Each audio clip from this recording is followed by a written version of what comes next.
Sa trailer, ang daming clips na tawang-tawa ka. So, ano yung pakiramdam na ikaw lang yung pwedeng tumawa hanggang sila ay talagang game face? I enjoy my privilege. Oo, kasi nakakatawa talaga. Tapos ang sarap kasi ako lang yung may pagkakataon, yung may karapatang i-enjoy yung ginagawa nila. Yun, silang lahat, ang saya-saya dun sa loob ng bahay, pero wala silang karapatang i-enjoy, ingiti, o i-appreciate yung ginagawang comedy ng bawat isa. So ako, 6 na oras akong nanonood ng free show. So tawa lang ako ng tawa. So sila, kaya sabi, ang hirap nun para sa kanila, di ba? Kasi, di ba, lahat tayo gusto nating i-enjoy yung nakakatawa eh. Ang sarap nun sa pakiramdam, pero yung pinipigil mo yun, napakahirap nun. Ang dami tumatakbo sa mga utak nila. Eh ako, wala nakaupo lang ako doon, pindot lang ako ng pindot, utos lang ako ng utos. So pinakamasarap talaga yung buhay ko. 6 na oras silang nagpapatawa, tapos nanonood lang ako ng libre. Sa Prime siya ipapalabas na talaga naman ngayon, more on sa mga streaming app. Pero do you also wish na sana may palabas din siya sa Free TV in a way na madami mas makakapanood?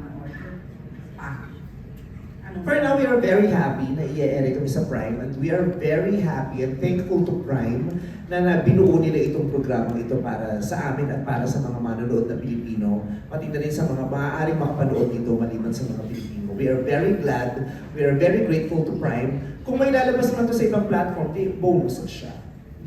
So guys, kumbaga yung comedy, parang hindi siya nawawala, definitely. Would you say mas na-elevate pa dito sa Last One Laughing na to? Itong Last One Laughing, masaya akong mapapanood to kasi dito nyo makikita na iba-iba talaga ang pamamaraan ng komedya. Iba-iba ang brands. At maaari kayong mamili kung anong brand ng comedy ang pasok sa inyo, ang maaari nyo ma-appreciate, ang kaya nyo lunukin at hindi. Kasi, di ba, sa Pilipinas dahil maraming conservatives, root, maraming iba-iba ang parang dosage natin, di ba? Yung kaya lang natin tanggapin. Pero ito kasi, inclusive siya para sa lahat ng tao na may iba't ibang taste ng comedy. Kaya natutuwa ako kasi yung platform, binigyan niya ng pagkakataon na lahat na ilabas mo yung comedy mo and everyone is just valid. Every kind of comedy that you can give to the audience is a valid form of comedy.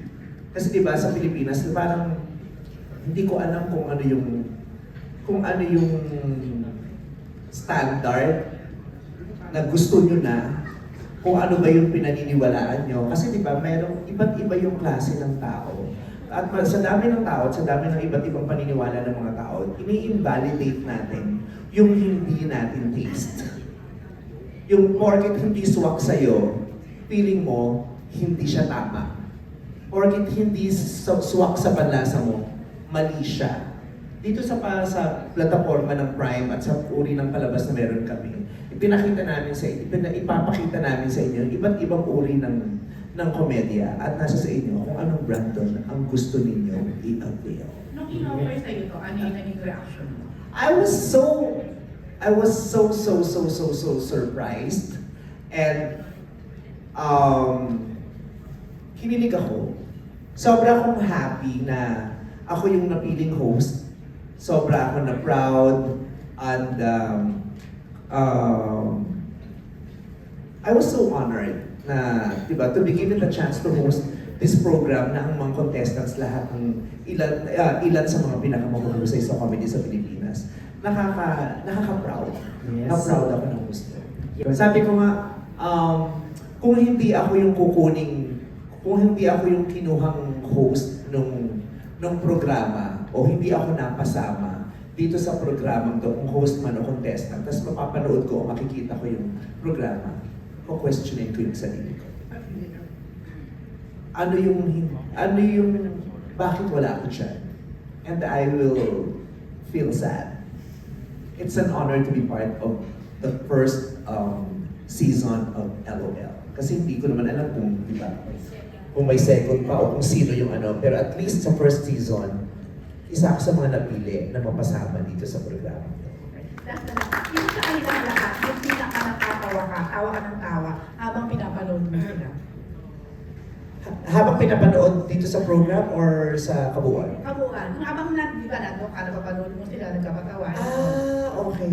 Iba't iba yung emosyon na naibigay nila sa akin. To be fair, ganun din ang paniniwala akong mararanasan ninyo. Iba't ibang emosyon. Hindi lang kayo matatawa.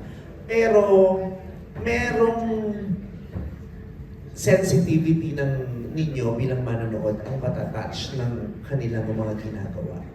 Kasi may iba-iba sila na ginawa. Merong nagpatawa para makapagpatawa. Merong nagpatawa para magbigay ng mensahe. Merong nagpatawa para sa kanyang advokasya. Merong nagpatawa para ilabas yung nararamdaman niya.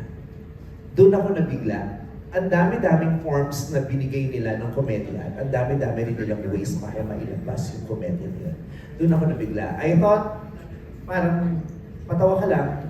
Initially kasi parang, lalo na nagsisimula ako, magpapatawa ka lang for a very shallow purpose. Yung gusto mo na magpatawa, trip ka lang. Hanggang sa, ganun kasi ako, nagsimula ako, nagpapatawa ako kasi nakikipagharutan lang ako. Hanggang sa nagpatawa na ako para kumita na ako. Hanggang sa nagpatawa na ako para sumikat na ako. Ito, may malalim pa silang mga purpose kung bakit nila ginagawa yung pagpapatawa. Kaya lahat sila na-amaze ako, lahat sila na-impress ako, at lahat sila lalo kong hinangaan after this program. Pero yung talagang yung konting kibot tawa, si Peachy, si Pepe, si Chad, si Em, lahat sila eh. Simula pa lang yung entrada pa lang, nakakatawa na. Yung entrada pa lang na Empoy, nakakatawa na. Yung ganon.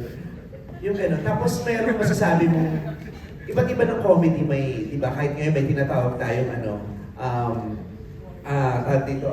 canal jokes, aircon jokes. Marami dito, may canal jokes, may aircon jokes, may pangmatalinong joke, mayroong joke na hindi ka mag-iisip, mayroong bordering the baboy, the salaula, mayroong malinis, yung gano'n. Kaya ang lawak-lawak ng komedya mo mapapanood.